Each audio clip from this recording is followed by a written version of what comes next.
Amen Christians. Bazalwane kune-question lana engihlele ngiyi-receive. Ihleze le question ifika bazalwane. And-ke mina i-question mayifika njalo ngeke ngibone ukuthi shuthi ikhona i-confusion ekhona ebazalwanini regarding that particular question.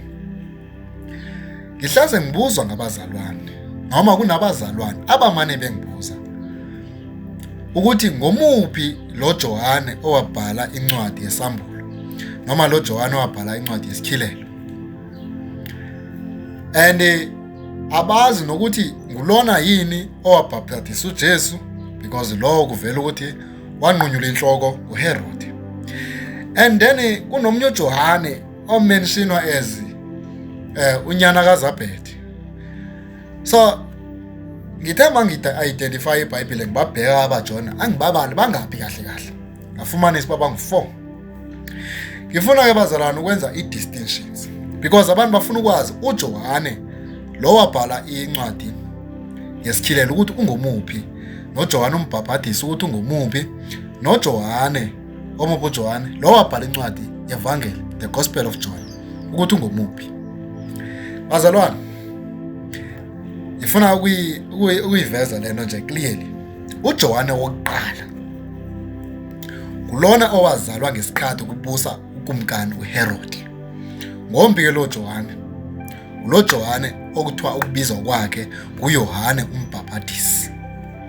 Uye uJohane wokuqala lokho wazi ngulo kuthiwa nguJohane umbhaphatisi. Lo Johane umbhaphatisi akunguye lo owabhala incwadi yesambulo noma wabhala incwadi yesikhilelo, hayi nguye. Ngizoya ekuthini ngomuphi lo wabhala incwadi yesikhilelo. Kukhona lo Johane ke, kuzoba khona uJohane wesibili obizwa ngokuba ngunyana kaZabhedi okungumfo wabo uYakobi. Ulona ke ngoku angumpostile kaJesu Kristu, nguye ke lo Johane. And then ke ngoku kuzoba khona uJohane wesithathu obizwa ngokuthi nguJohane Marko. Ngomuphi lo? Ulona wayehamba noPawulos, but ngicabanga ukuthi uclear lo. Okay, ayisikhulume ngalona ke lo ngumbhaphatisi. Lona ngumbhaphatisi uJohane wabhubha kuqala kunabo bonke abanye uJohane. Wabhubha kuqala, abanye uJohane besaphila, wabhubha kuqala yena ubhubha ngantoni ebulawelani? Wabulawa ngukumkani uHerod ngenxa yokuba uJohane lo wayengumbhaphatisi wayinqanda umshado owawungcolile kaHerod owayishade uHerodias. Because uJohane wayinqanda ukuba ungamshada kanjani na umuntu ozalana naye, naphezu koko umuntu ozalwa ngumkhwakazi wakho. Wayinqanda lowo mshado. So ngamanye amazwi ukumkani uHerod wazeka uHerodias. Ekuzekeni kwakhe uHerodias, njengoba wayizeka uHerodias, uHerodias wayehlobene nomfo wabo uHerod. So lena ke ngoku uJohane wayinqanda wayikhuza because uHerod into ayenza wabula umfo wabo ukuze athathe unkosikazi wakhe. So yayingumshado nje wamanyala. Yilento ke wayifelayo uJohane, wabulawa ngenxa yonto. Wathi kuba efile lona uJohane, uJesu waphuma wayozila wathandaza, ethandazela indlela enhle kuJohane ukuthi umphefumulo wakhe mawamkele zizithunywa zezulu. So lo Johane ngomphi ke futhi? Lo Johane ikwangulo Johane owabhaphatisa uJesu, owaprofethwayo incwadi yomprofeti uIsaya isithi ilizwi lomemezayo enhlango lisithi ilungiseni indlela yenkosi, nutyeneneze umendo wayo uqonde, izintaba zonke ziyakwenziwa amathafa, izigodi ziyakuditshwa, kuyakuvela ukukhanya bonke abantu balibona usindiso lwenkosi. Nguye ke lo Johane owayiprofethiwe. Ikwangulo Johane, sakhuluma ngoJohane omnye la, uJohane uMbhaphatisi.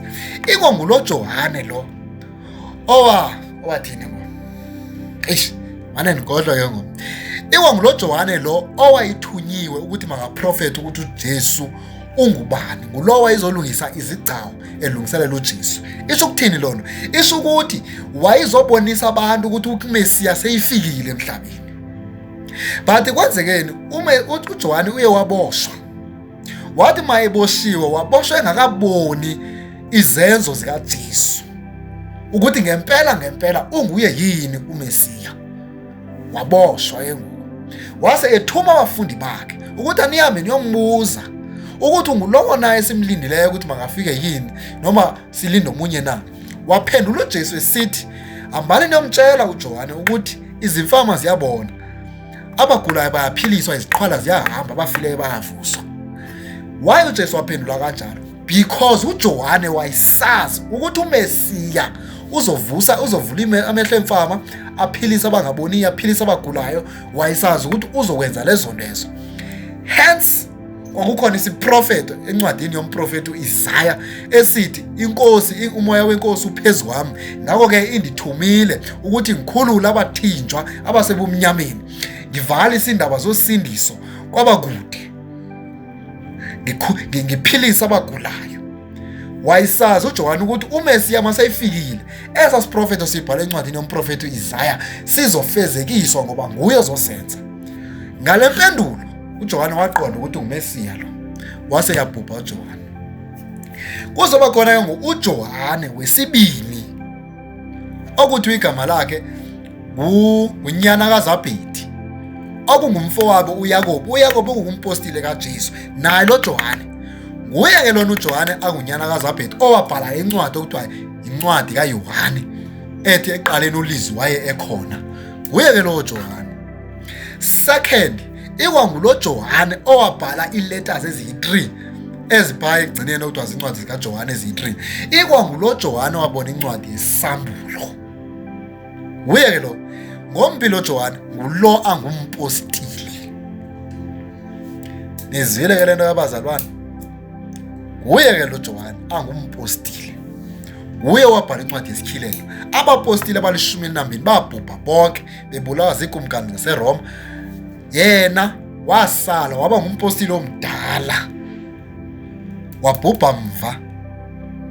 Before abhubhe, ubhubhele esiqithini sasePatmos. Isiqithi sasePatmos ke yindawo eyayiselwandle eyayinetilongo apho bonke abantu ababeyi-threat kumbuso wamaRoma, ababeyi-threat nje kakhulu kwiikumkani zaseRoma, babethatha bayofakwa khona. Yiyo ke le into yesiqithi sasePatmos. Nguye ke lo Johane wabhala incwadi yesikhilelo. Wayibhala phaya eboniswa yinkosi uJesu. Niyayiva le nto bazalwane? Kuzoba khona uJohane wesithathu ongangena indawo kwabaJohane bobabili. Lona uJohane wesithathu ngumuphi? Lo abizwa ngoba nguJohane Marko. Ezithi theologian mase ziphanda zilandelisa kumlando wasemuva zifumanisa uba ngulona wabhala le ncwadi ebizwa ngoba yincwadi kaMarko. Nivile le nto bazalwane? Yes, uJohane Marko. Lo wayeyicompanion kaPawulos noma wayehamba noPawulos ekushumayeleni indaba ezilungileyo. Well, I'm not sure ke mina noba ngulona wabhala incwadi kaMarko, I'm not sure, but according to the research and investigation zisho kanjalo incwadi zika-internet. So niyayiva le nto bazalwane ukuthi abaJohn bahlukene kanjani. Incwadi kaYohane yabhalwa nguYohane umpostile, nencwadi yesikhilelo yabhalwa nguYohane umpostile kaJesu Kristu owayengumfowabo uYakobe. Kuzoba nguJohane uMbhaphatisi owabulawa ngumkani uHerod ngenxa kaHerodias. Hayi, sengingazi ngoba abazalwane bayangizwana. So ngithi angeke ngiyicacise lento because ngiyayibona ukuthi somewhere in the line iba ne-confusion. Haleluya. Enkosi Baba siyabulela Yehova ngokusithanda kwakho nokusimbathisa umoya wakho oyingcwele. Amen.